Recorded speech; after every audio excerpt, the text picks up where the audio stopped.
સુરતના ગોળાદરા વિસ્તારમાં રહેતા 28 વર્ષીય જયેશભાઈ આજે વહેલી સવારે પોતાના રોજગાર માટે ઘરેથી નીકળ્યા હતા.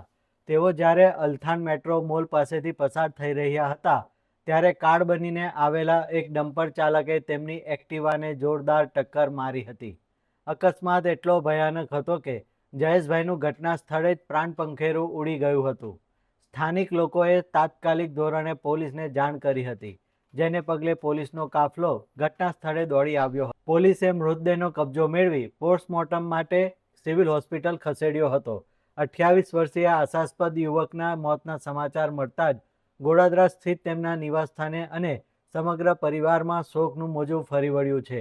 વહેલી સવારે બનેલી આ ઘટનાએ ફરી એકવાર સુરતના માર્ગો પર દોડતા ભારે વાહનોની ગતિ અને સુરક્ષા સામે સવાલો ઊભા કર્યા છે.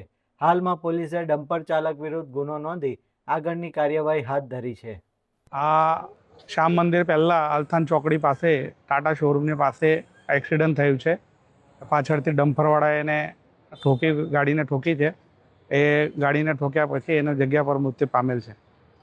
એના મમ્મી પપ્પા શું કામ કરે છે? એમના પપ્પા નગર પ્રાથમિકમાં પ્રિન્સિપલ છે અને મમ્મી તો ઘરે હાઉસવાઈફ જ છે અને એક બેન છે. તમારી કાંઈ માંગ છે?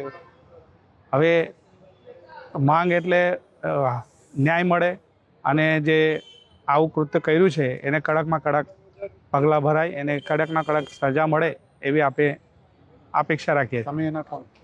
અમારો ભાણેજ થાય છે. અમારા પાછળ અમારા પડોશીમાં જ રહી છે, એટલે અમારા ભાણેજ જ છે.